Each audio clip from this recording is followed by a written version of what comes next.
Patricio, te sea fácil pasar. Estamos en vivo, ¿eh?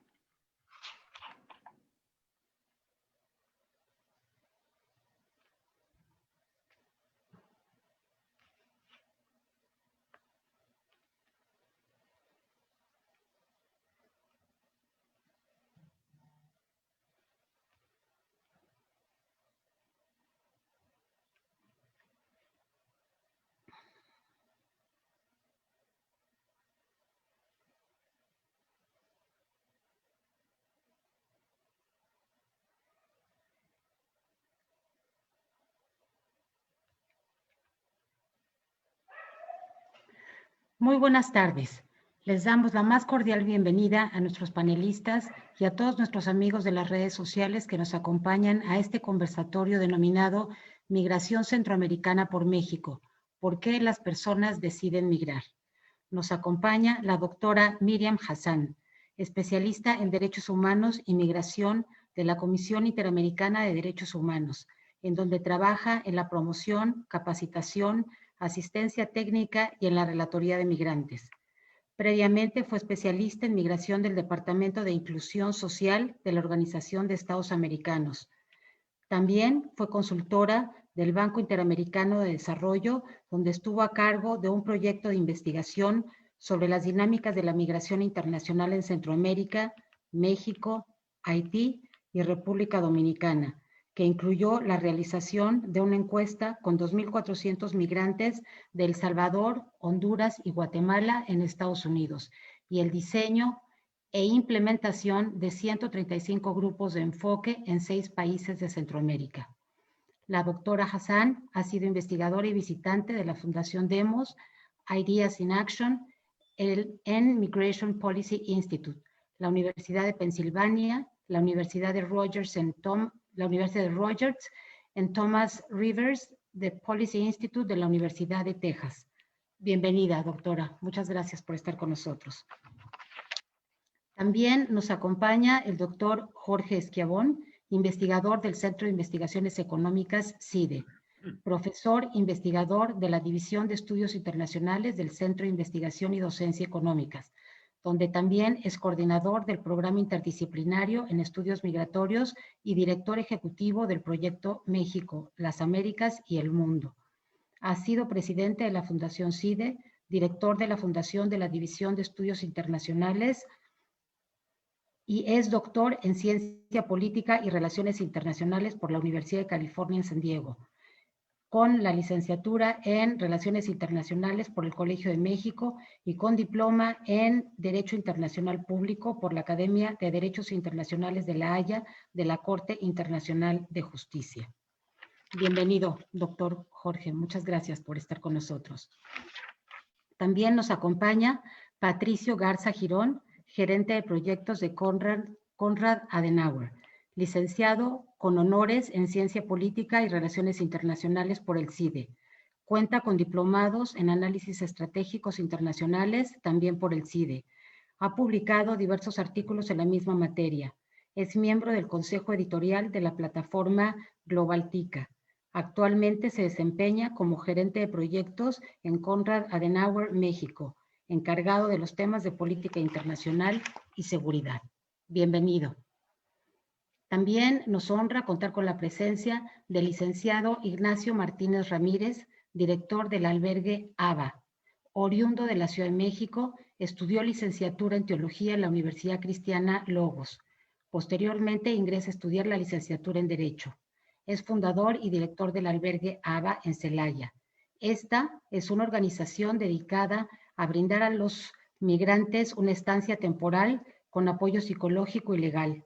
En 2017 se une a la red de documentación de las organizaciones defensoras de migrantes conformada por 23 albergues, casas, estancias, comedores y organizaciones distribuidas en 13 estados de la República Mexicana. En 2018 trabaja de la mano con la Cruz Roja Internacional y también inicia colaboración con ACNUR apoyando a solicitantes de refugio. Bienvenido, licenciado. Muchas gracias. También está con nosotros nuestro compañero Óscar Daniel García, que es originario de la ciudad de Guanajuato, Estudió la carrera de Administración Pública en la Universidad de Guanajuato y actualmente está cursando también la licenciatura en Derecho. También está cursando un diplomado sobre primeros auxilios psicológicos para personas migrantes refugiadas y desplazadas, impartido por ACNUR. Es colaborador de la Secretaría del Migrante y Enlace Internacional. Muchas gracias a todos, la más cordial bienvenida, y a continuación le cedo la palabra a nuestro secretario, el doctor Hernández. No se oye.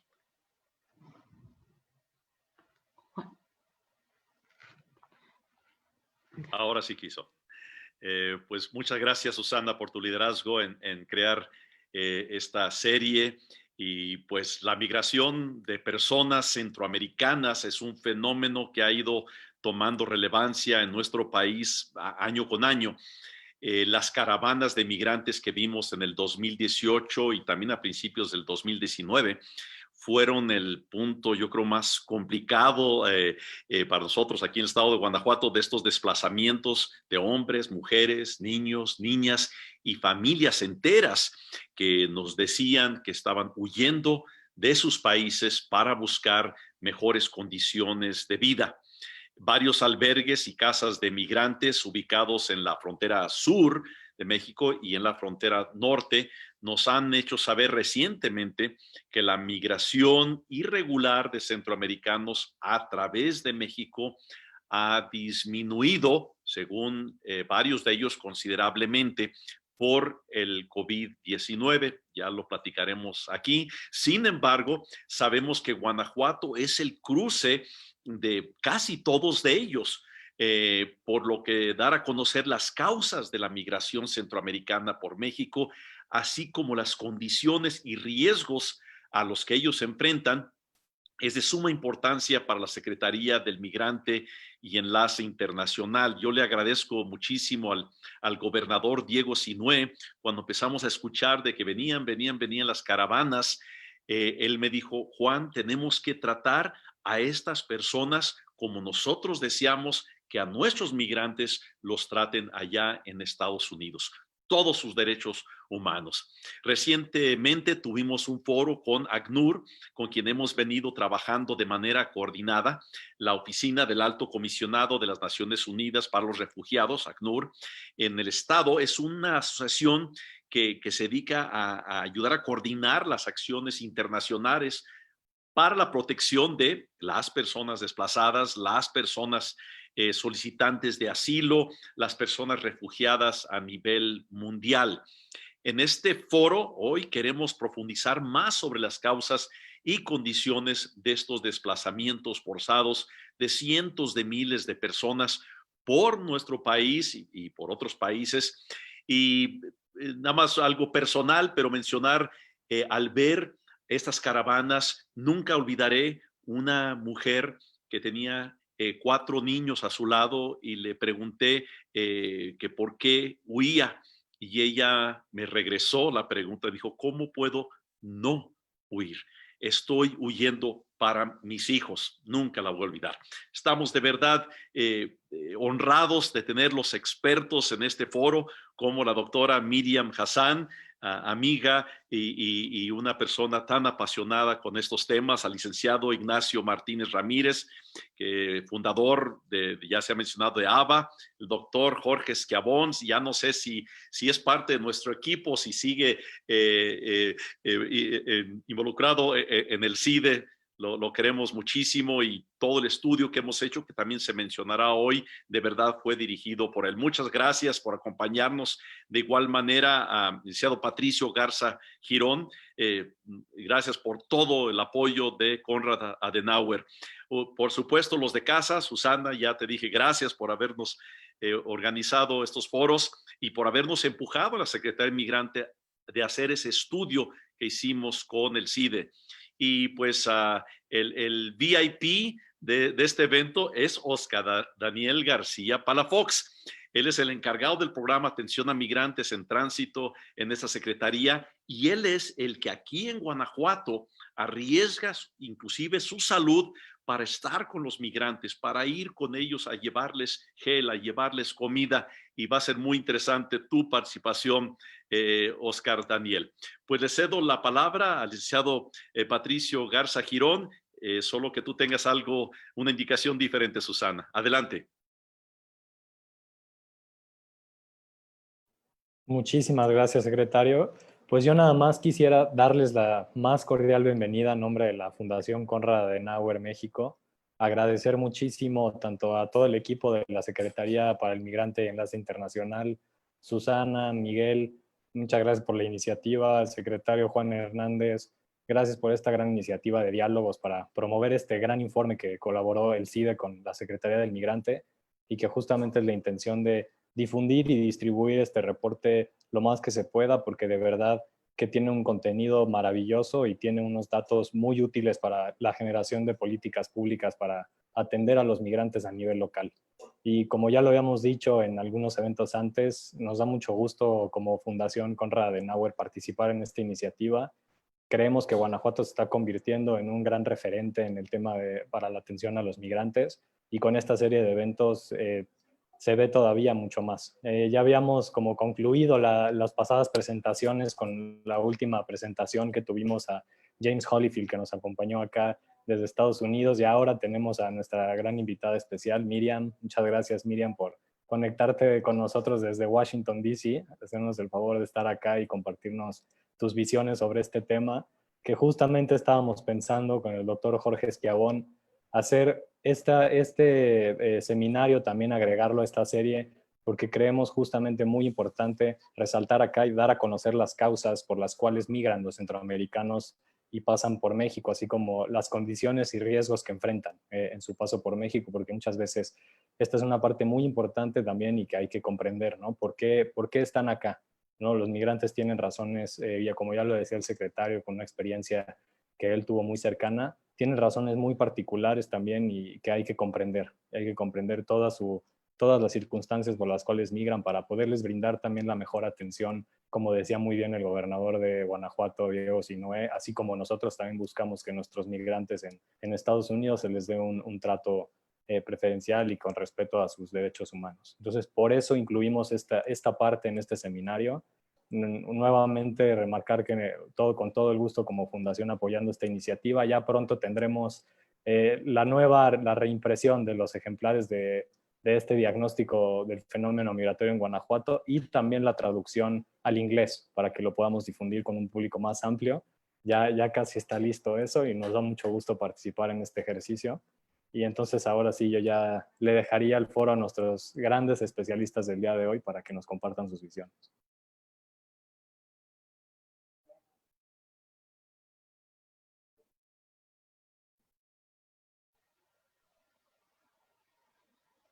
Muchas gracias, Patricio. Secretario, adelante. Pues muchísimas gracias, Patricio, de verdad, por esas palabras. Gracias por estar dispuesto a traducir este documento y por ayudarnos a promoverlo y distribuirlo. Le cedo ahora con mucho gusto a la doctora Miriam Hassan para que ella nos platique de sus experiencias, especialmente con las personas migrantes, y nos dé todas esas palabras de sabiduría que sé que tiene para nosotros. Adelante, doctora Miriam Hassan. Muchas gracias, Juan, que además te conocí hace muchos años, no sé si recordarás, con Rudy de la Garza, ya hace muchísimos años. Y claro que sí. Gracias a Patricio, a Susana, a Jorge y a todos por la invitación, es un honor. Y quiero nada más empezar con el usual disclaimer de que mi presentación es a título personal, de ninguna manera involucra a la Comisión Interamericana de Derechos Humanos, porque creo que es importante aclararlo. Y bueno, yo quería compartirles de alguna manera primero una pequeña reflexión, por eso el título de mi presentación, que es la migración internacional, le llamamos ahora el norte de Centroamérica, a los centroamericanos prefieren que se llame así, no Triángulo Norte, por eso norte de Centroamérica. Y pongo esta pregunta que se llama Esperando a los bárbaros como una pregunta tentativa, si cambian a la siguiente transparencia. Patricio. básicamente quiero empezar como provocando un poco el debate, cosa que no acostumbro mucho a hacer, pero pienso que tantos años de estudiar la migración y pensar en este momento en los mexicanos y en los centroamericanos, me inspira el título de una novela de Coetzee, que fue Premio Nobel de Literatura de Sudáfrica, que se llama Esperando a los bárbaros, del que acaban de hacer una película. Y quería contar la pequeña anécdota de la película porque creo que es un poco lo que digamos, se ha construido alrededor de la migración centroamericana hoy en día, ¿no? Y la película consiste simplemente en un puesto de frontera de un imperio decadente donde hay paz, hay fuera de la frontera un pueblo nómada que va y viene, un poco como los migrantes circulares, que eran los migrantes mexicanos, los migrantes centroamericanos, que son nómadas, van y vienen, y hay paz en la frontera, y de pronto mandan un oficial del centro que llega y dice que va a detener a los enemigos, ¿no? Que hay que parar a los enemigos que van a invadir la frontera.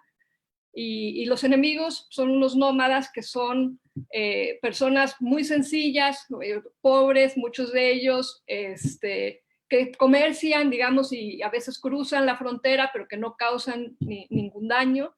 Y entonces en la novela se va dando un incremento de acciones que van complicando la vida de estas personas y se va volviendo un problema humanitario y una situación sumamente difícil. Y son los bárbaros, ¿no? Son el otro, y entonces de pronto son el enemigo, ¿no? Y quiero partir de esta reflexión porque pienso que hoy en día vivimos a los centroamericanos, sobre todo desde Estados Unidos un poco, y a los mexicanos también como los bárbaros, ¿verdad?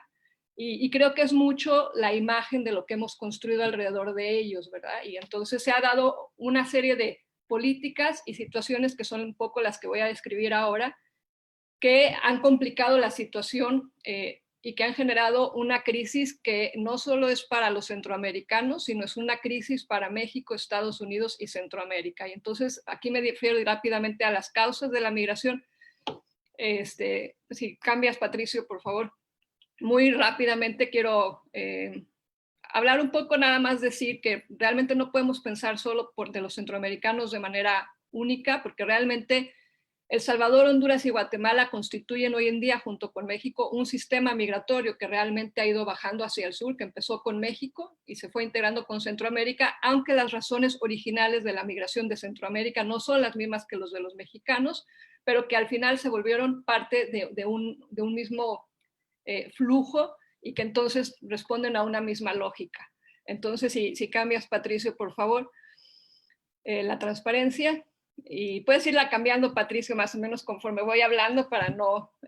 nada más quería reflejar, bueno, que este es el sistema un poco, estas son cifras del 2015 del Pew Research Center, pero nada más para dar una idea del número de personas que constituye. México, obviamente, el volumen ha sido históricamente muchísimo más grande. En su punto más alto llegó a 12.7 millones de mexicanos en el 2006.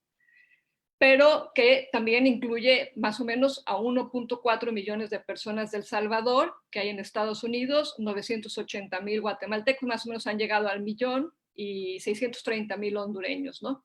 En su conjunto constituyen uno de los sistemas migratorios más grandes del mundo. De hecho, el corredor que hay en Norteamérica es el segundo más grande después de la Unión Europea por circulación de personas, ¿verdad? Entonces, si puedes cambiarlo, Patricio.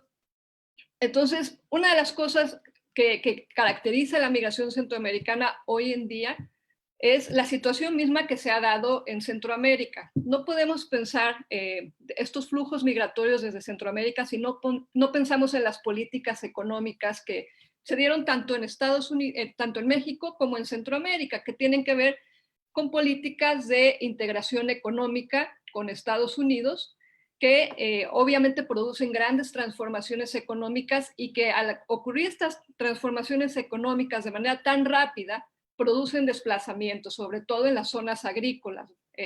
Hay las modernizaciones del campo, que normalmente son mecanizaciones, por ejemplo, y al mecanizar el campo, obviamente muchas personas quedan sin fuentes de ingresos, sin trabajo, y eso es una de las razones por las que la migración mexicana fue muy grande durante los años 90 y que conforme Centroamérica también se fue integrando en esta gran mercado económico que es de Norteamérica, digamos, vía el CAFTA, como México vía el Tratado de Libre Comercio, se produce este fenómeno después de los acuerdos de paz de Centroamérica, ¿no? Entonces, eso genera cierto tipo de flujos que es predominantemente de mano de obra no calificada, y en un contexto, que eso es otra de las características de este sistema migratorio, de manera irregular. ¿Por qué? Porque no ha habido fuentes viables, o hay algunas, digamos, pocas visas que se dan para los trabajadores no calificados, la H1, la H2A y la H2B, pero que definitivamente no absorben por mucho los flujos que vienen de mano de obra no calificada desde México y Centroamérica, y que obviamente la vía ha sido irregular. El gran drama para Centroamérica es que gran parte del flujo migratorio que ha ocurrido se ha dado en un contexto en que Estados Unidos vino respondiendo a la presencia de esta población irregular. Primero estas políticas empiezan y se dirigen hacia los mexicanos, pero pues obviamente que impacta mucho más a los centroamericanos. Y si cambias, Patricio, quiero un poco reflejarlo en unas pequeñas cifras. Los mexicanos y los centroamericanos comparten en Estados Unidos, son los únicos 4 grupos de migrantes que arriba del 50% de la primera generación de migrantes son indocumentados. Entonces, esto genera una situación especialmente particular y dramática para estas poblaciones, porque hace muy difícil su integración en Estados Unidos, tanto económica como política. Son grupos que son continuamente amenazados por su estatus legal, ya sea porque aun cuando han tenido hijos en Estados Unidos, muchas veces los padres son indocumentados, ¿verdad? Y entonces esto genera una situación muy difícil. Es mucho más pronunciado, en el caso de México es hoy en día 48%, ya no 51%, por el retorno que ha habido de mexicanos, pero igual, la mayor tasa de indocumentados se da entre los hondureños, que son los más vulnerables. Si cambias, Patricio, la transparencia, nada más decir que cuando se toma a los migrantes de primera generación, se puede observar que más o menos, porque son cifras, la verdad es que no las he actualizado, del 2015, pero que el 32% de los mexicanos son de primera generación. Quiero decir que México ya tiene cohortes de migrantes, más cohortes de migrantes de personas que son nacidas aquí, o sea, los hijos de migrantes segunda y tercera generación, mientras que los flujos de centroamericanos son mucho más recientes. Entonces, las tasas entre los grupos de origen, digamos, de Honduras, Guatemala y El Salvador, que son de primera generación, son mucho más grandes. El más grande es el caso de Honduras, que ahí refleja 66%. Entonces, si pensamos que la mayor parte de los hondureños son de primera generación y encima son el grupo con mayor tasa de irregularidad, de ser indocumentados, se puede reflejar la vulnerabilidad de los migrantes de Honduras. Entonces, si cambias, Patricio, nada más quiero hablar muy rápido porque no tenemos mucho tiempo, y por favor, si me paso el tiempo, avísenme para cortar rápidamente.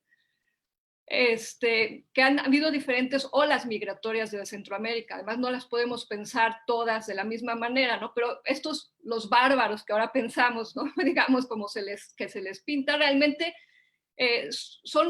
digamos, sus flujos son parte de fenómenos que estaban ocurriendo en Centroamérica, vinculados también a la historia de Estados Unidos, ¿no? Y de estos países.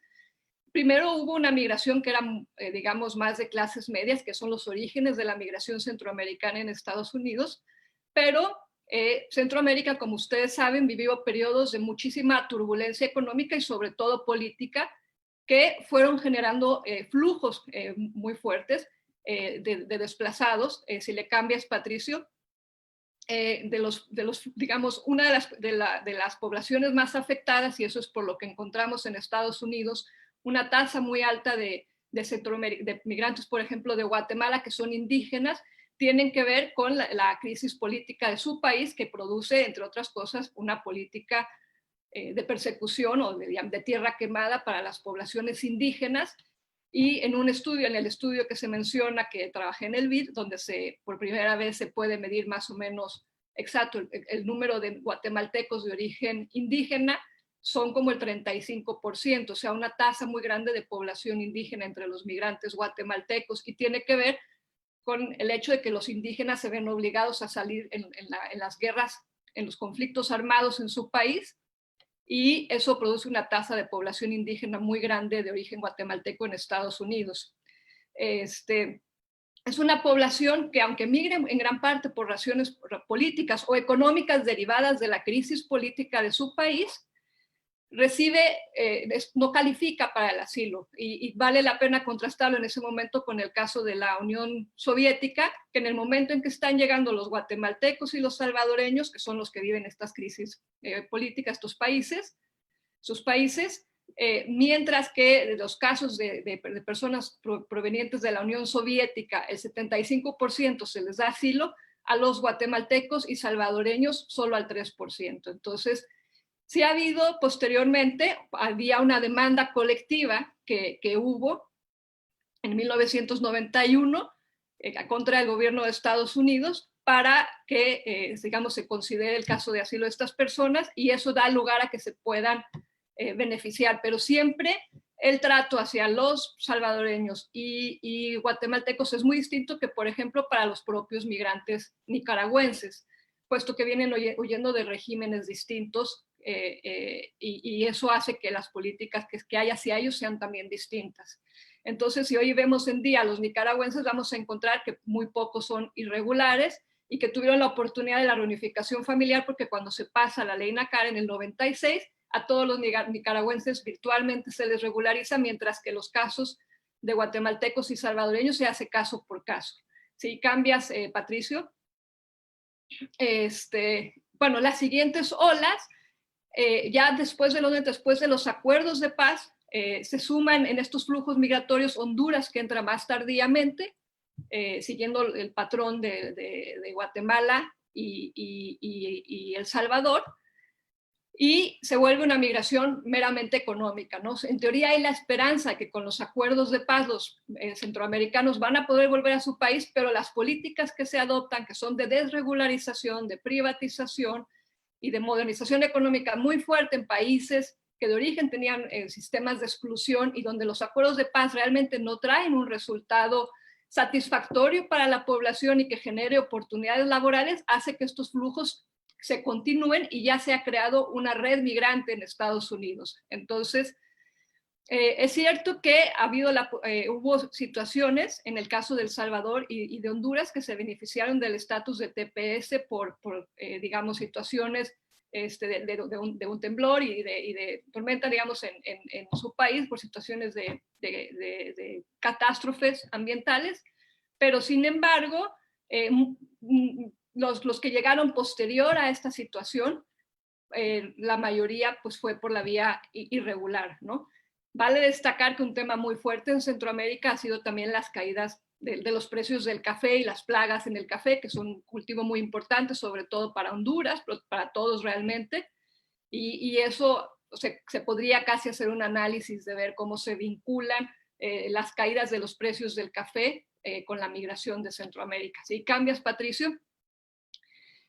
Después, posteriormente, se suman ya digamos, en el contexto de la Gran Recesión, vale la pena decir, paran los flujos, digamos, en gran parte, tanto de México, que es parte de este sistema, y hasta entonces había sido un momento subiendo. Todos pensábamos que la migración mexicana había las proyecciones en ese momento de que la migración mexicana iba a continuar hasta el año 2030 por razones demográficas, y después de la Gran Recesión, la migración mexicana ya no se vuelve a tener los flujos de antes. No hay un cambio en México. De hecho, el Pew Research Center ya para el 2014 dice que la migración mexicana es cero y negativa, porque México empieza a tener tasas de retorno muy importantes, pero la de Centroamérica se continúa, ¿no?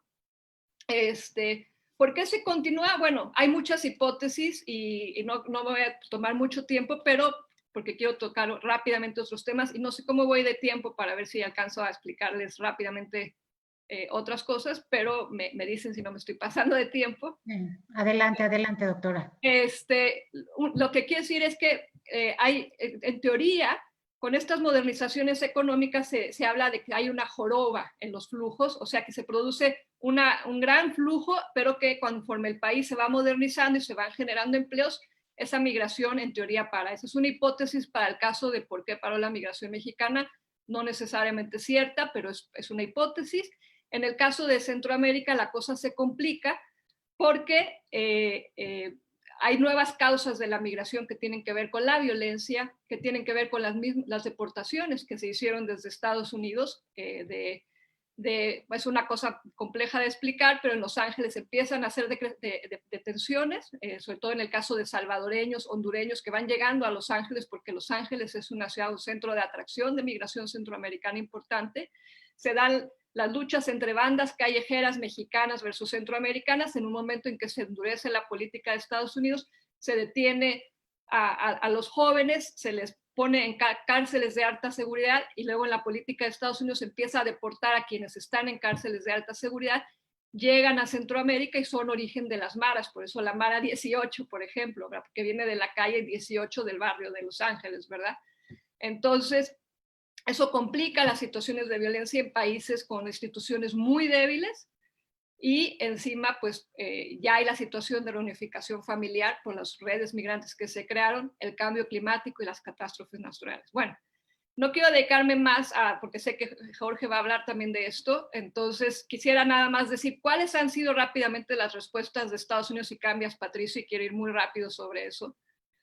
Decir que en el contexto en que están llegando estos migrantes centroamericanos, Estados Unidos está adoptando una política muy fuerte de control migratorio que empieza en el 86 con IRCA, cuando se pasa la gran amnistía que beneficia principalmente a mexicanos, pero que al mismo tiempo se empieza con las penalizaciones para los empleados y se aumenta también el presupuesto para la patrulla fronteriza. Después viene una política que le llaman prevención a través de la disuasión, que empieza a hacer controlar los puntos fronterizos de ciudades, lo cual hace que la mayor parte de los flujos migratorios se vayan desviando a las zonas del desierto, sobre todo de Arizona, y lo va produciendo muchas mayores muertes de la población migrante. Si le cambias, Patricio.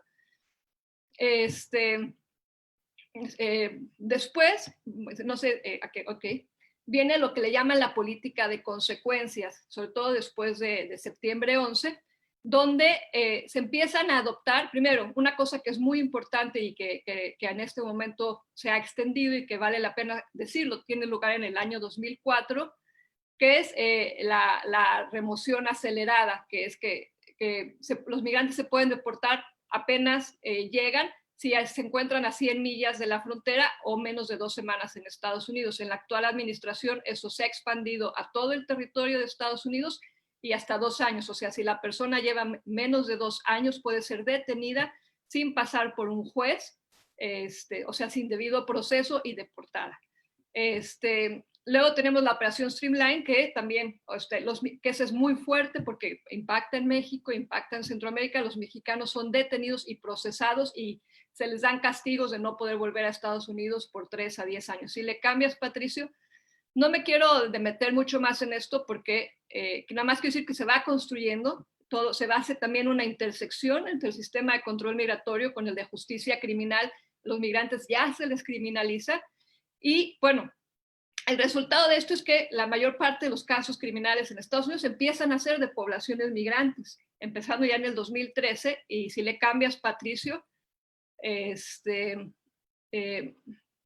básicamente decir que, bueno, todas estas políticas de Estados Unidos, quiero que si lo cambias, Patricio, porque ustedes ya conocen las políticas, hemos oído de la administración Trump más recientes, donde a pesar de que la administración Obama intenta al final parar, al final sobre todo de su gobierno, las políticas que se venían implementando se reinstituyen y se vuelven más difíciles. ¿Cuáles son los efectos de esta política? Estas políticas son un poco las políticas que son la detención de los bárbaros, ¿verdad? Un poco se va construyendo de todo esto una situación muy compleja. Y solamente quiero destacar la atención de esto, ¿no? ¿Quiénes son estos migrantes centroamericanos? Bueno, las políticas de control migratorio producen asentamiento. Eso a su vez produce ruptura familiar porque los migrantes no pueden ir y volver a sus sitios de origen. Entonces se producen familias que son binacionales con múltiples estatus legales y con situaciones de pareja variadas, que la pareja puede estar en Estados Unidos, puede haber quedado en el país de origen, los hijos quedaron en el país de origen, entonces son familias rotas ya sea porque la persona es deportada desde Estados Unidos o porque el padre o madre no pudieron regresar a su país de origen por la situación de que se hace cada vez más difícil migrar, y entonces quedan estos largos periodos de separación. Los nacidos en Estados Unidos son separados cuando los padres son deportados, llegan a los países de origen, y ustedes lo han visto en México, seguramente en Guanajuato, ¿no? Que llegan muchas veces los hijos de migrantes y viven una situación totalmente de desarraigo. Pues lo mismo ocurre en Centroamérica. Y bueno, produce a los migrantes centroamericanos y con los mexicanos, pero más todavía los centroamericanos son realmente las poblaciones más vulnerables en Estados Unidos. Si le cambias, Patricio, y no, avísenme si no me estoy pasando de tiempo, ya voy a Patricio, nada más decir que eso es también en la parte de tránsito que compete a México, obviamente que aumenta el costo de los viajes. Esto produce el endeudamiento de las familias migrantes, que a su vez produce más migración porque el costo cada vez es más caro, entonces tienen que hipotecar sus tierras en Centroamérica para llegar a México. Entonces, si la persona es deportada cuando regresa a Centroamérica, enfrenta una situación de pobreza mucho mayor, entonces está peor que antes. Produce impactos muy fuertes en la tenencia de la tierra en Centroamérica, porque cuando las tierras son hipotecadas dejan de ser productivas para el proceso migratorio.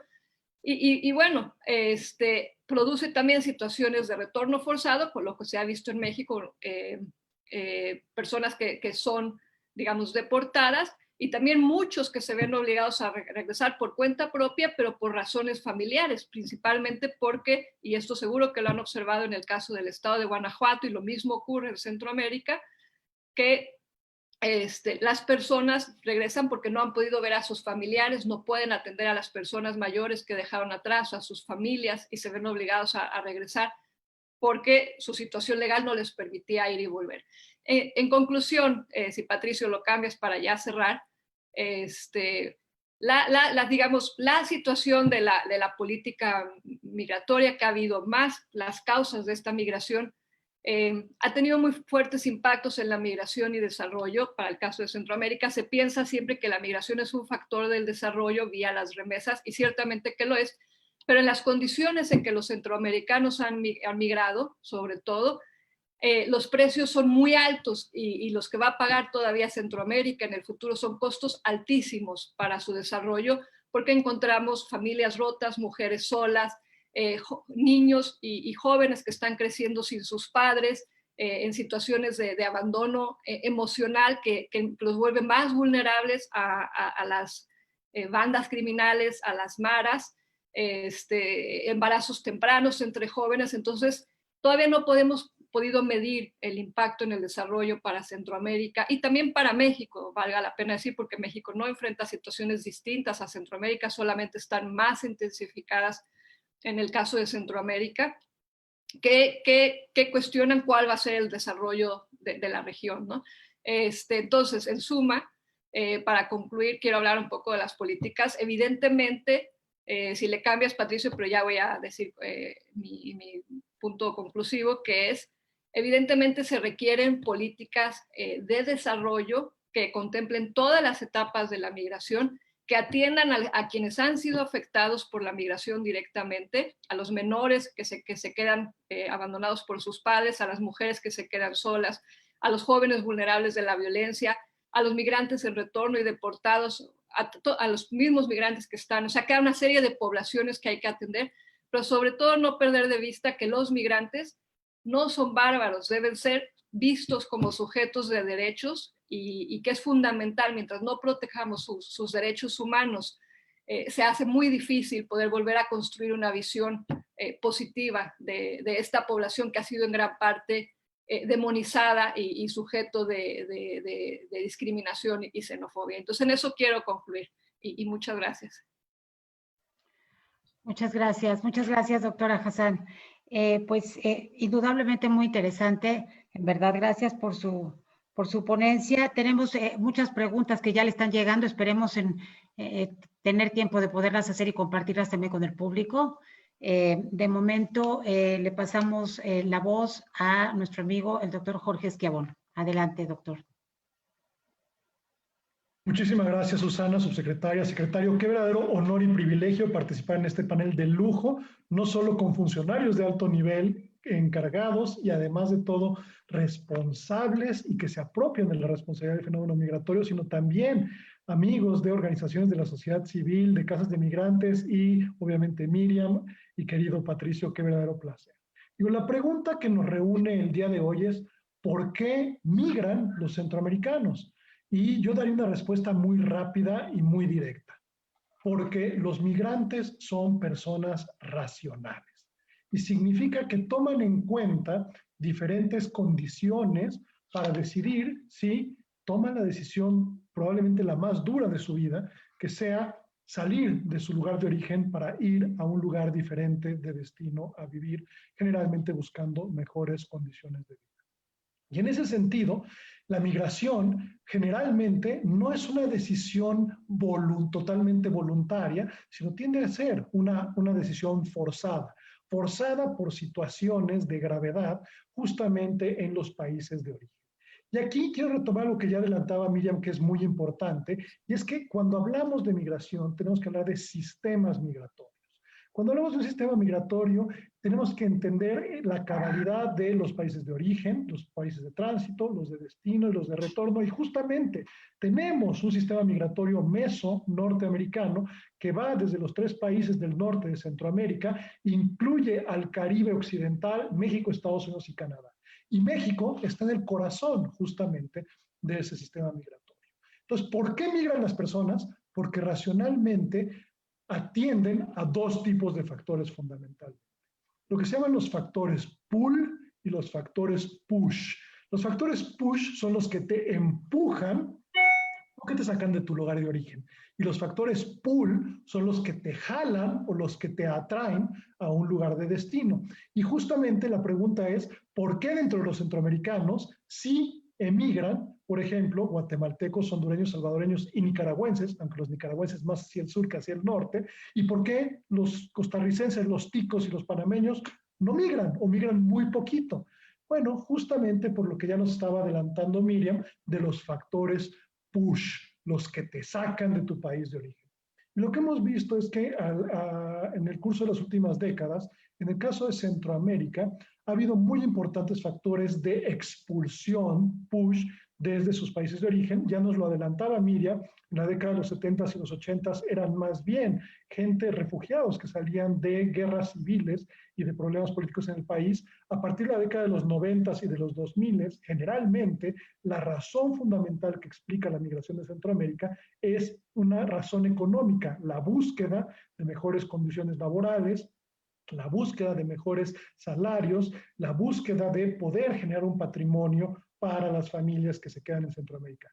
Pero vemos un cambio radical a partir de la década del 2010, es decir, en el curso de los últimos 10 años, y el día de hoy el factor de expulsión o push más importante que vemos en Centroamérica justamente es la terrible inseguridad que vive la región. Particularmente Honduras y El Salvador son los 2 países del mundo con mayor número de muertes violentas que no son un país en guerra.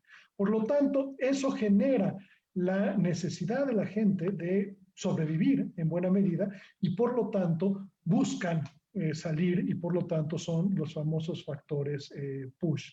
Adicionalmente, tenemos otros factores push en el caso centroamericano que ya también nos adelantaba Miriam y que esos han sido relativamente constantes, pero que han ido aumentando en su intensidad y han sido desastres naturales.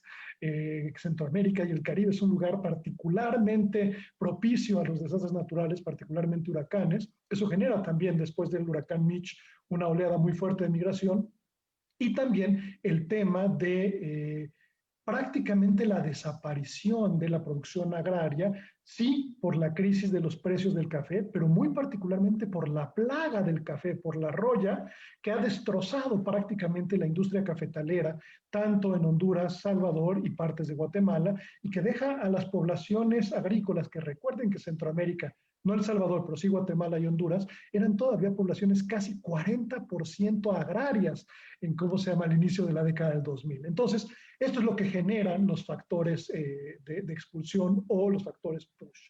Ahora, la pregunta es, ¿por qué se van estos migrantes a Estados Unidos o vienen a través de México, Estados Unidos y Canadá? ¿Y por qué no se van, por ejemplo, a Nicaragua, por decir algo? ¿O por qué no se van a Cuba?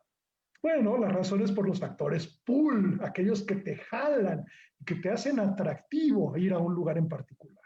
Y por eso van o intentan ir hacia los Estados Unidos, porque los Estados Unidos justamente lo que tiene son buenos salarios, tiene trabajos, particularmente para población inmigrante irregular, tiene obviamente mucha seguridad y tiene la capacidad de generar un espacio también de reunificación familiar en aquellos casos en los cuales hubo migraciones previas y se busca ahora el que venga la madre, el que venga la esposa, el que vengan los hijos, etcétera, etcétera. Entonces es la suma justamente de estos factores pull y estos factores push que hacen al migrante tomar la decisión de migrar o no migrar. Quiero agregar un factor fundamental también en esta toma de decisiones, que ya también nos adelantaba Miriam, y es la política migratoria. La política migratoria tanto de los países de tránsito, México en este caso, como de los países de destino, particularmente los Estados Unidos. Y lo que hemos visto es un endurecimiento terrible de la política migratoria estadounidense y también mexicana en términos de la detención, en términos de violación de derechos humanos de estas personas y de deportación. Y en ese sentido se ha hecho un proceso sustantivamente más caro, el proceso migratorio que costaba hace 30 años aproximadamente $500 migrar. Hoy vi los datos que acaba de enseñar Miriam de $12,000. Yo el último dato que tenía de hace un año era de 9,000, lo cual significa que está encareciendo más justamente por este mucho mayor control migratorio, por ser mucho más peligroso, por haber mucho más border patrol, por fundamentalmente criminalizar la migración irregular y por lo tanto también ser sujeto a cárcel en los Estados Unidos. Y si a eso le sumamos el cambio radical de la política migratoria mexicana, de los brazos abiertos al principio de la administración, sin ningún tipo de lógica tampoco, ahora México haberse convertido el cancerbero, es decir, el control migratorio de los Estados Unidos por las amenazas del presidente Trump de verano del 2019, del año pasado, porque los flujos migratorios estaban llegando a niveles inesperados. ¿A qué me refiero por niveles inesperados? El flujo más grande de mexicanos que hemos visto hacia los Estados Unidos en un año fue entre los años 2000 y 2002, que llegamos a 1 millón de mexicanos yéndose anualmente a los Estados Unidos. Bueno, en el 2018 cerramos en niveles de más de 750,000 centroamericanos cruzando México intentando llegar a los Estados Unidos. En el 2019, si no hubiera habido esta amenaza de Trump y no hubiera habido un control fronterizo, tanto de los Estados Unidos, pero fundamentalmente poniéndonos a México a hacer el trabajo sucio de detención y deportación a través del uso de la Guardia Nacional, por cierto, hubiéramos llegado por primera vez en el 2019 a niveles de probablemente 900,000 o hasta 1 millón de centroamericanos en tránsito a través de México. Por lo tanto, de ahí vino la gran amenaza y México está asumiendo esta responsabilidad de control migratorio. Y en ese sentido, yo celebro el hecho de que estados como el estado de Guanajuato se hayan apropiado también del tema de los migrantes en tránsito y que estén llevando a cabo políticas públicas a nivel del estado, de la mano y el acompañamiento de las casas de migrantes y de organizaciones de la sociedad civil, para cuando menos garantizar lo que debe de garantizar cualquier política migratoria, que es la coherencia. Si yo exijo el respeto a los derechos humanos de mis connacionales en el exterior, lo mínimo que tengo que hacer como país es respetar los derechos humanos de los extranjeros en mi país, particularmente migrantes, inmigrantes y migrantes en tránsito. Y por lo tanto, Guanajuato está haciendo, creo, un gran trabajo. Si quieren saber mucho más sobre este tema, entren a leer el reporte del fenómeno migratorio en Guanajuato, diagnóstico y políticas públicas que el CIDE conjuntamente con la Secretaría del Migrante realizamos y que está pública y gratuitamente disponible en la página de la CEMIG y en la página del CIDEMIG en el CIDE. Ahí entramos a profundidad al análisis del fenómeno, en el caso de Guanajuato, sobre migración en tránsito y las acciones de política pública y las acciones de acompañamiento con casas de migrantes y organizaciones de sociedad civil que se están llevando a cabo. Espero haber contestado la pregunta de por qué migran. Factores pull, factores push y porque son racionales. Quieren, como ustedes y como yo, tener una mejor vida. Muchísimas gracias. Así es. Muchas gracias, doctor Jorge Esquiabón, por su presentación. También le tengo aquí algunas preguntitas, pero nos esperamos al final. Le damos a continuación la palabra al licenciado Ignacio Martínez Ramírez. Adelante, licenciado, por favor, director de ABA. Gracias, pues muchísimas gracias nuevamente por este espacio y celebro esta oportunidades de poder conocer y de poder también, ¿por qué no?, dar un poquito de nuestra experiencia que tenemos en ABA. Bien lo dijo la doctora Miriam súper acertadamente, porque migran, el doctor Jorge muy puntual, muy veraz de todo esto. Y lo que nosotros hemos experimentado en ABA, vamos a cumplir 5 años, es eso mismo. O sea, ellos están saliendo por cuestiones económicas, por cuestiones también de lo que es de campo, y más que nada lo que se ha incrementado mucho es la violación en sus países de origen. Es por eso que ellos están migrando bastante. Parte de lo que hacemos en ABA es que anteriormente, cuando comenzamos, nosotros solamente estábamos atendiendo personas en tránsito.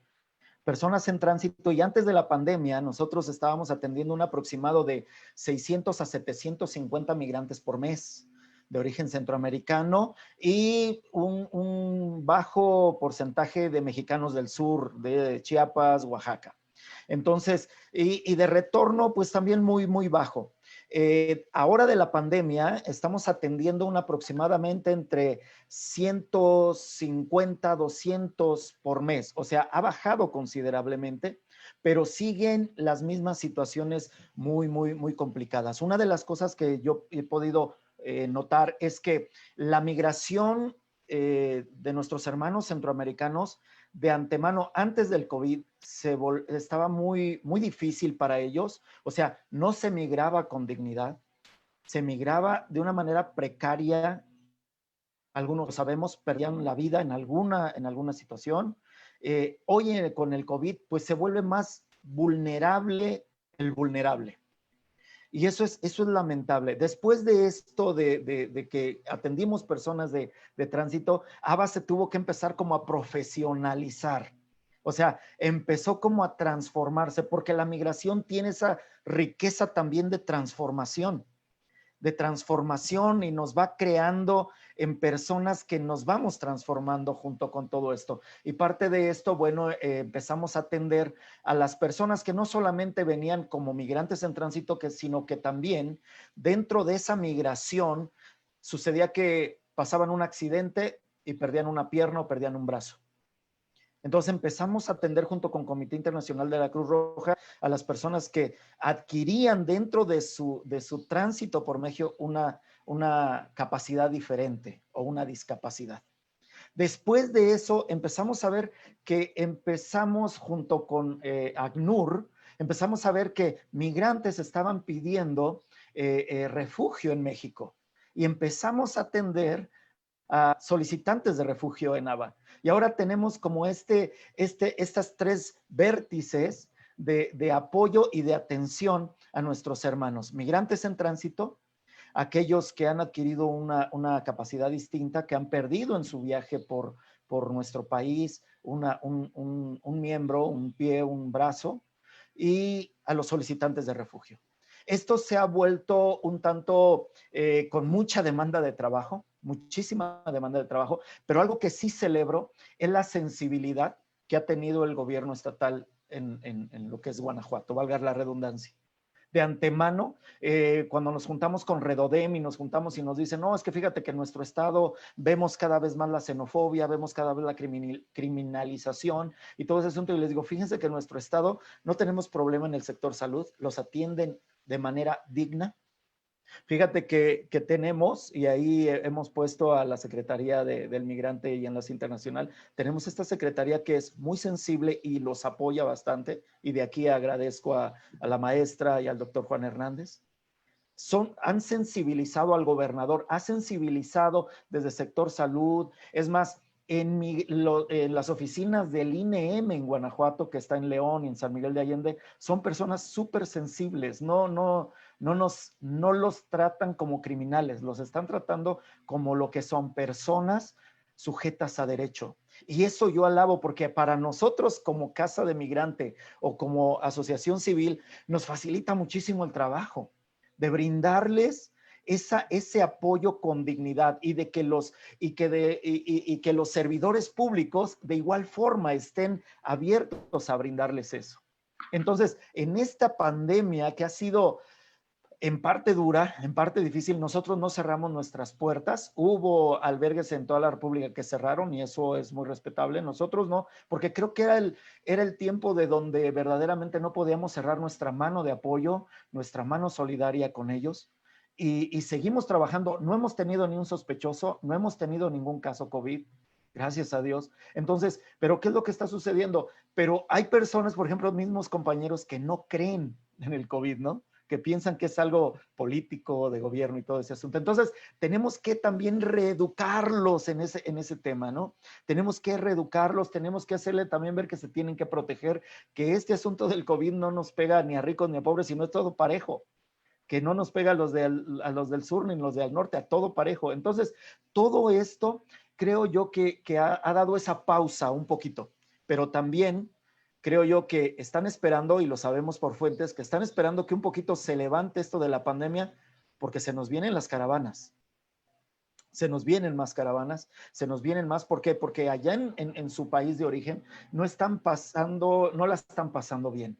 No la están pasando del todo bien. Nuevamente, países que no garantizan a sus propios conciudadanos con sus derechos básicos o con lo básico de una vida digna, no se los están garantizando, y mayormente esos narcoestados que está pasando, ¿sí? Entonces, están saliendo, están huyendo, va más allá, yo creo, ya de una crisis, está siendo algo completamente preocupante.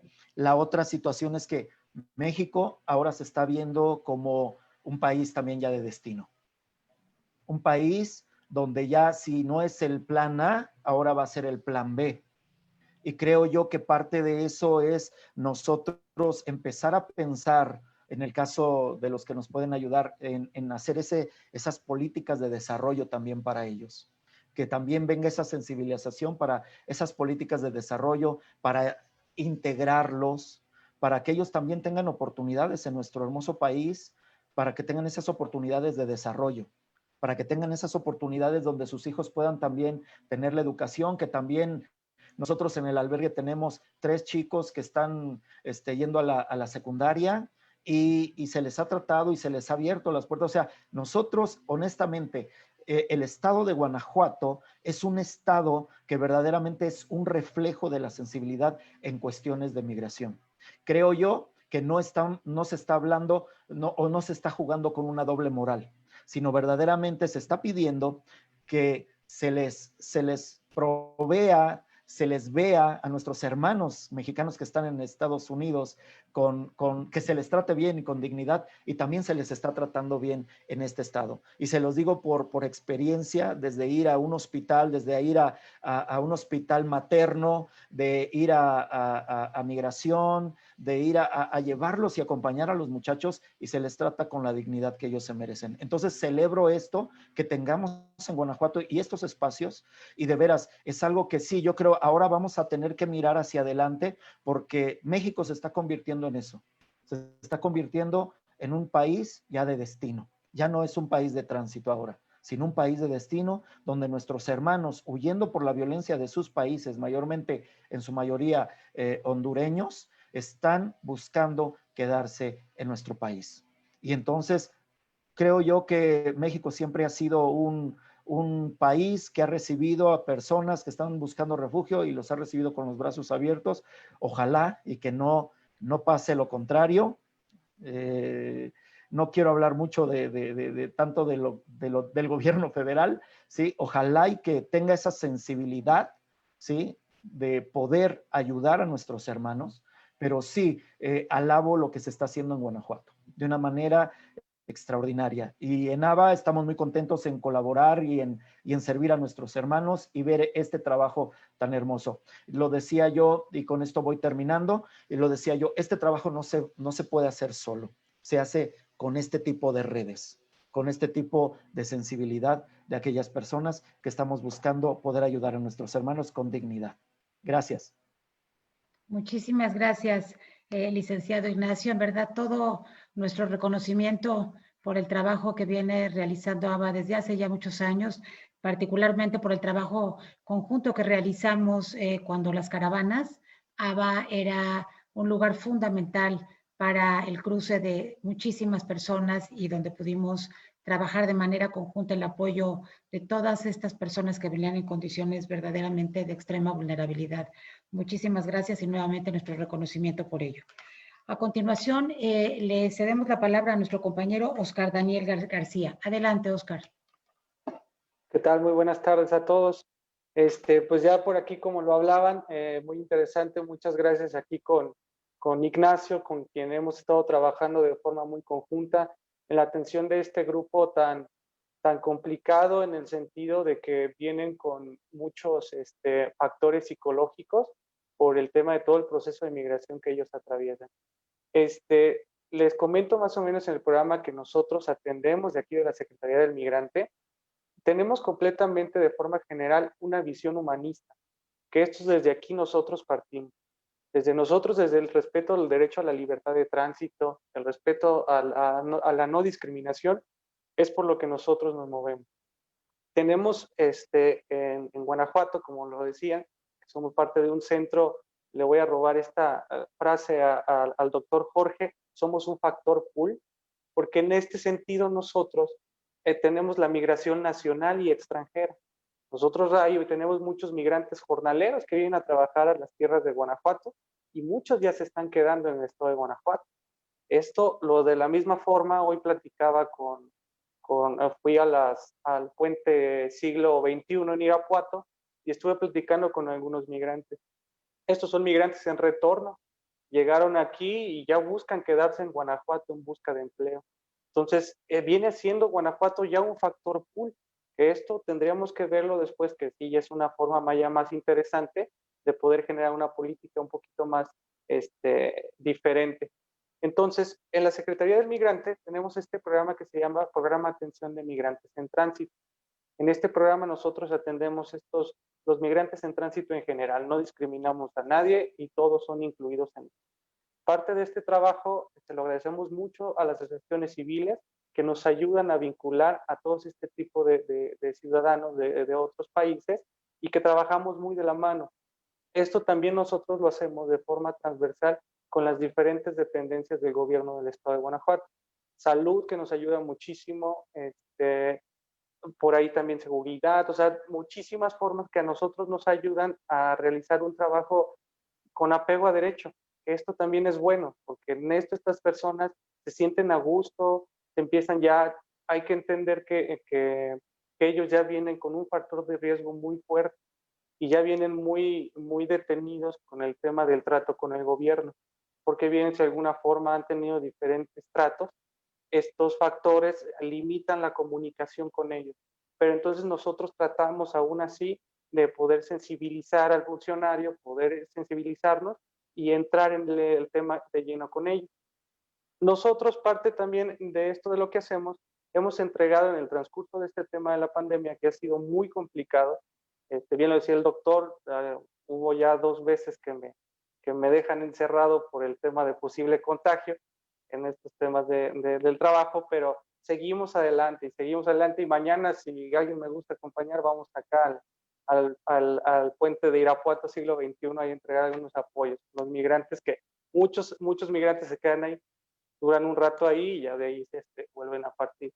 Hemos entregado nosotros alrededor de más de 1,400 entregas en apoyo a personas migrantes, que esto tiene que ver con kits de supervivencia, que les damos por ahí cerealitos, barritas, esto para que de alguna forma su migración sea más digna, que suban al tren y que no vayan medio pocos de proteína, y gel antibacterial les hemos dado, cubrebocas, kits de limpieza, diferentes este tipo de apoyos que hemos dado, pero no solamente eso, también hemos atendido de muchas personas venezolanas que buscan, ahora sí como tipo asesoría jurídica, para ver cuáles son los procedimientos que tienen que traer a través del Instituto Nacional de Migración. Entonces nosotros hacemos el contacto con el gobierno federal, pues para de alguna forma también en ellos sensibilizarlos y que no haya como un freno o que no haya una no atención, ¿no? En este sentido. También hemos trabajado muy bien, lo vuelvo a repetir, con Casa ABA, ha sido un factor muy bueno de trabajo con ellos, y así también con el Alto Comisionado de las Naciones Unidas para Refugiados. Con ellos hemos trabajado por bien, de hecho traemos un proyecto muy bueno, porque parte de los derechos que tenemos que defender es el derecho a la identificación. Entonces nosotros traemos hay un proyectito con ellos, que ojalá salga por ahí a finales de año, y si no el próximo, pero siempre y cuando darle seguimiento con este interés. Y después hemos detectado también que la mayoría de los migrantes centroamericanos son de Salvador, Guatemala y Honduras. Es una población muy fuerte en ellos, de los cuales, pues por la misma resistencia a veces levantar inclusive datos de investigación es difícil levantarlos por esa resistencia de ese maltrato histórico que ellos han sufrido. Entonces, no me queda más para decir que pues como aquí en Guanajuato somos un gobierno humanista y que la libertad es un derecho de todos los seres humanos. Y asimismo, siempre he pensado que tenemos un compromiso social con toda la persona migrante que pisa en nuestro estado, ya que si queremos que nuestros guanajuatenses sean bien tratados en el norte, tenemos que tratar nosotros a las demás personas de la misma manera. Muchísimas gracias, Oscar. En verdad que muy interesante toda tu experiencia en campo. Muchas gracias por esta participación. Quisiera nada más, secretario, quizá añadir una parte importante que sería la cuestión de la elaboración en este mismo rubro que hizo la Secretaría del Migrante. Hicimos un protocolo de atención a migrantes en tránsito. Precisamente en 2019 lo presentamos el Día Internacional del Migrante, 18 de diciembre de ese mismo año, que nos permitió pues tener una operatividad coordinada que es liderada por la Secretaría del Migrante, pero donde se suman, pues son más de 10 dependencias que participan a la hora de activar el protocolo cuando empezamos a tener presencia de migrantes en tránsitos. Eso nos ha permitido poder ayudar en verdad a migrantes en cuestiones de atención a la salud, regulación de documentos, en fin, cantidad de cosas que nos permite la intervención de toda una red estatal para atender este sector. Creo que ha sido muy atinado y nos ha permitido trabajar de una manera muy asertiva con este grupo social. Secretario, no sé si quisieras comentar algo o hago algunas preguntas que me han llegado. Tenemos un poquito de tiempo. Mira, yo creo que pasa a las preguntas, por favor. Esto está riquísimo. No sé cuántas personas lo están viendo, pero estoy seguro que hemos roto el récord. Sé que nos están viendo en Los Ángeles, sé que nos están viendo en Texas, en Illinois, Carolina del Norte, Georgia. A ver si ahorita nos dan unos números, pero por favor, sé que ya no sé si nos hemos pasado del tiempo, pero yo creo que valdría la pena para aquellos que han estado esperando unas cuantas preguntitas. ¿Te parece, Susana? Sí, así es, secretario. Pues tengo dos que me han insistido y que algunas otras tienen un poco que ver con esto. Una pregunta es para la doctora Hassan. Doctora, le preguntan, ¿qué opina acerca de las caravanas de centroamericanos que han ingresado a nuestro país y las caravanas como una opción de migrar en los últimos tiempos? Y paralelo a esto, va ligada esta segunda pregunta. También, ¿qué opina de una política migratoria federal que detiene y que impide la libre circulación de migrantes en nuestro país? Adelante, doctora. Bueno, son preguntas difíciles, en un sentido. La verdad es que debo de reconocer que después de tantos años de estudiar la migración, las caravanas son para mí un interrogante, porque creo que son un fenómeno todavía poco entendido, del que sabemos poco y entendemos sus razones poco también. Para mí es difícil aventurar una opinión sobre ellas. Definitivamente creo que son parte del mismo flujo migratorio desde Centroamérica. Hay quienes hablan, tengo una colega, amiga mía, que las ha estudiado a detalle y hablan de que tienen que ver con causas de movimientos sociales en los propios países de Centroamérica, o sea, no son inmediatamente migrantes que espontáneamente se organizan, sino que es posible que tengan que ver con situaciones que ocurren en el propio Centroamérica y también en Estados Unidos, porque también son movilizadas desde Estados Unidos por movimientos sociales desde Estados Unidos. Entonces creo que son un fenómeno complejo. Sin embargo, desafortunadamente han ayudado a construir lo que yo estaba hablando, ¿no? Esta imagen de los migrantes como bárbaros, ¿verdad? Como la idea de que vienen los a bárbaros y vienen en avanzada, ¿no? Exactamente. Entonces, es una situación muy difícil y desafortunadamente ha sido usada políticamente de una manera que no ha contribuido a la causa de defender los derechos de las poblaciones migrantes y que es lo que para mí es lo más importante. Con respecto a la política del Estado mexicano, debemos reconocer que yo soy funcionaria de la comisión y eso me hace a mí difícil dar opiniones sobre las posiciones de gobierno, pero digamos desde una perspectiva personal, y creo que es fundamental. El Estado mexicano, más bien, lo voy a decir de una manera muy sencilla, igual que realmente casi todos los países de América Latina, han tomado compromisos muy importantes en materia de defensa de los derechos humanos de las poblaciones migrantes. De hecho, el derecho internacional de los derechos humanos está incorporado en la Constitución mexicana como una obligación del Estado mexicano y en la Ley de Migración con todas sus deficiencias del 2011 del Estado mexicano, donde claramente hay un enfoque de derechos que tienen garantizados todas las poblaciones migrantes, que es el derecho a la libre circulación, el derecho a muchísimas cosas, a no ser detenidos sin debido proceso, incluso hay necesidad ahora de armonizar la ley mexicana a las leyes del interés del niño, por ejemplo, porque en la ley mexicana de migración todavía se permite detener a los niños cuando realmente la ley del interés del niño no se debe detener a los menores de edad, por ejemplo.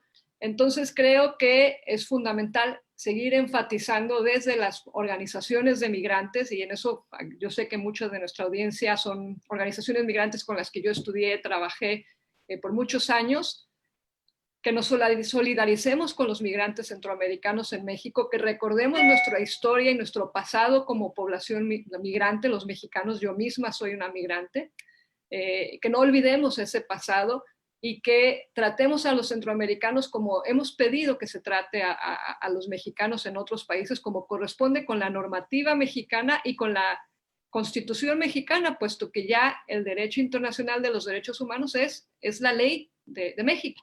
Entonces, en ese sentido, creo que eso es como debía de actuar el Estado mexicano. Perfecto, muchas gracias, doctora, por su respuesta. Tenemos una última pregunta, secretario, si me lo permites, para el doctor Jorge Esquiavón. Es un comentario.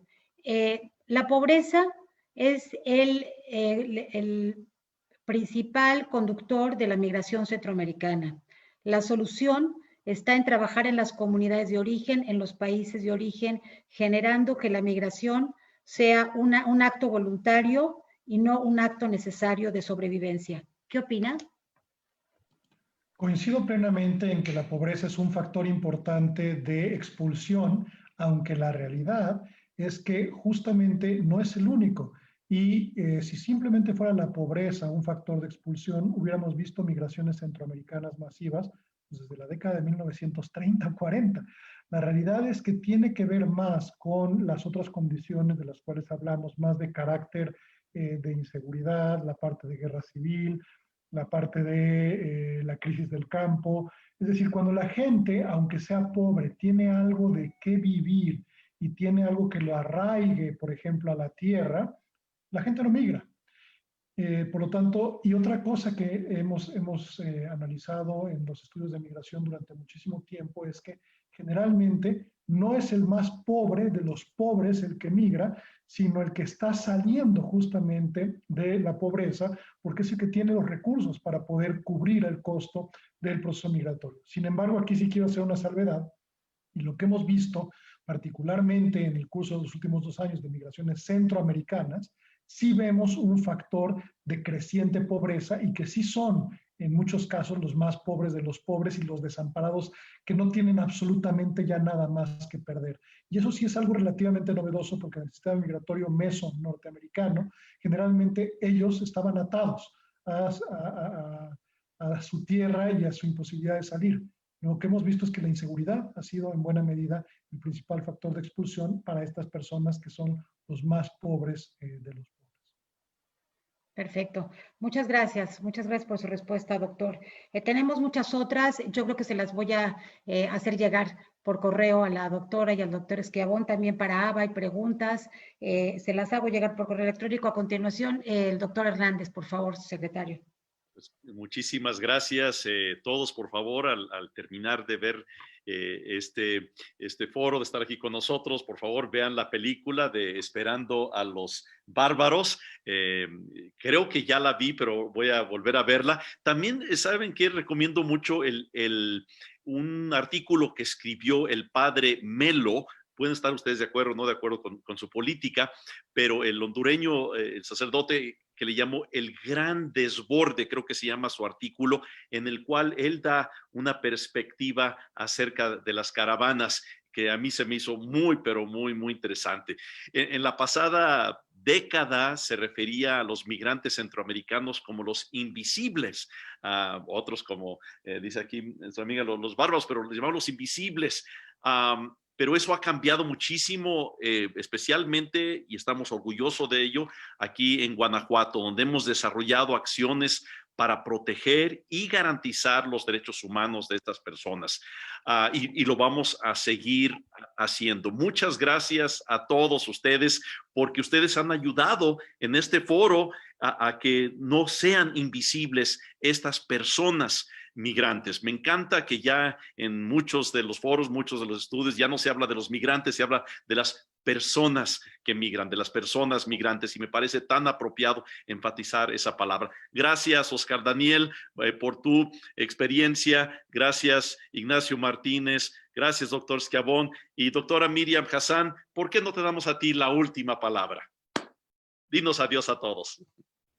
Pues muchas gracias a todos y que sigan haciendo este tipo de eventos. Me encantó y gracias por la invitación. Un saludo. Gracias, gracias. Y gracias, Susana. Gracias, Vilches. Gracias a todos. Gracias a todos.